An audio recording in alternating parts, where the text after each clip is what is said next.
I first met him in the early 80s in a Chinatown of urban Java.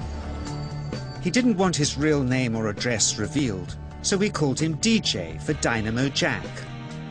He was only a healer, he said, but he did direct a powerful energy generated from his own body into his patients. Sometimes he used the needles, sometimes just his hands. He called the energy Qi, and it was so strong that he usually needed a grounder to hold his patients' feet. For years we followed him around Java on his healing rounds, pleading to be allowed to film him, but he always refused, saying his powers resulted from a type of meditation with an ancient tradition of secrecy. It was only when my brother Lorne was suffering from a serious eye infection that he finally allowed us to film him in 1987. It was nothing like any acupuncture I'd ever had. I was getting really powerful electric shocks and couldn't control my movements at all. Yin yang, positive and negative, you know. And my positive from here and my negative from here. And we meet together, this can get like electricity. And is this because you're special? You have a special sort of it's for meditation every day. It's meditation that does it? Meditation every day. Like you can touch me, like this. It's nothing, okay? It's my burn. Just like this. For our sound recordist, it was also a shocker.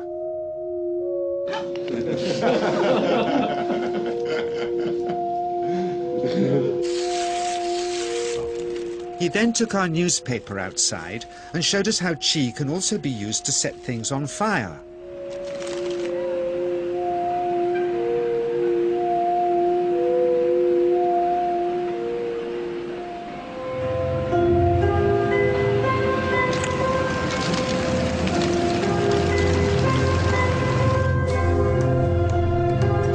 When he heard we'd shown this footage in public, he was very upset and refused all our future efforts to contact him again. As the years passed, we sadly resigned ourselves to never seeing him again. My brother Lorne never did, for by 1997 he was already dead when I again found myself with DJ, now treating me for an eye problem. But it wasn't this that brought me back. He had tracked me down out of the blue and invited me to tell me a story. He had just returned from 2 years on a deep meditational journey, alone in the heart of Borneo. Amongst his revelations, he had seen, he said, how history was moving on into great change, and the old wisdom was vanishing.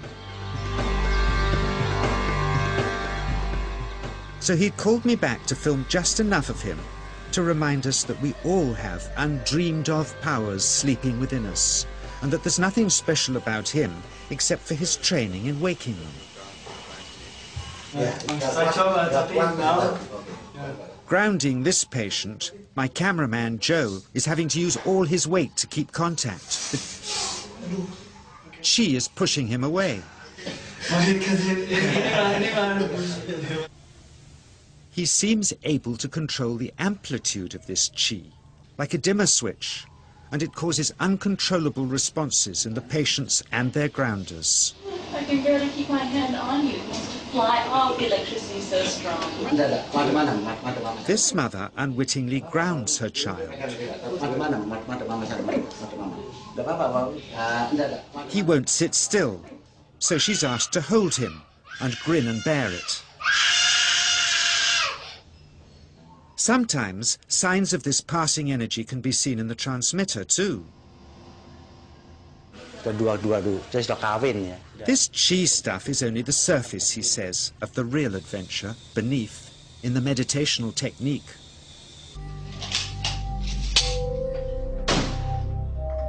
Projecting Qi from the palm of the hand can also be used to resist rifle pellets, he says.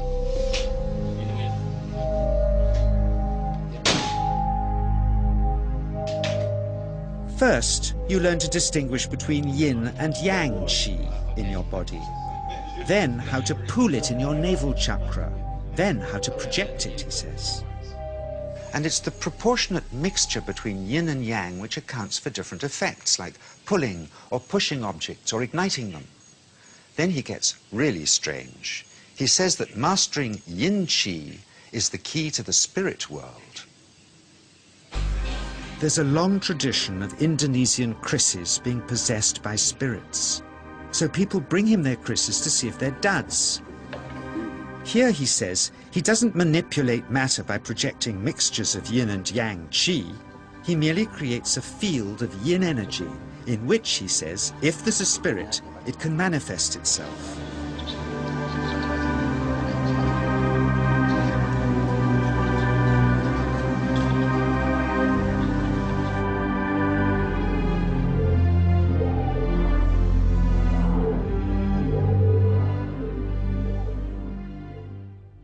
So I invited a small group of scientists back from the United States with measuring equipment to test if DJ was for real.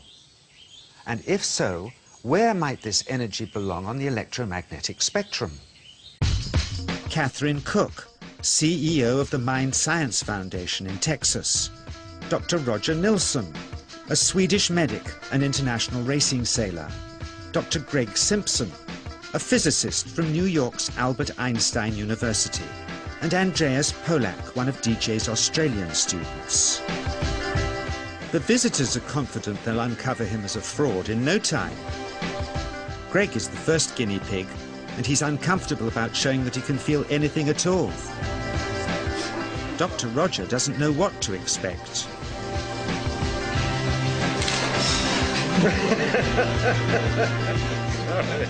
Out comes the metal detector, like the things they use in airports, to see if he has any concealed metal in his body. Then the voltmeter, to try and measure the qi. But how to get it to work? Where's the ground? What settings? DJ suggests that as his negative is his perineum, and his positive is his navel chakra, perhaps that's where the electrode should be attached. He doesn't stand on his dignity. He's eager to help, but still no readings. They're getting shocks off his arm, and now they're on the right settings, but the needle still isn't moving. DJ says it isn't electricity, it's qi. It's 1, 2, up, I feel it in my whole body. I feel it at 3, 0.3, I feel it in my legs. Shit. But suspecting there's some tricky setup on his premises they can't find, they insist we all go to a randomly chosen hotel room several miles away to see if he can light a light bulb with his fingers. It doesn't ground on the wall. So Greg holds and grounds one wire, while DJ pumps qi through the other. The bulbs are LEDs, light-emitting diodes, which ignite in different colors according to the intensity of current. Yes. On, off, on. Brilliant. Oh, you're blinking. Things were going well. DJ was enjoying it too, until he invited us all out to lunch at his local, where he tried to push a chopstick through the table. He couldn't get it through the formica surface, so he came up through an inch of wood from underneath.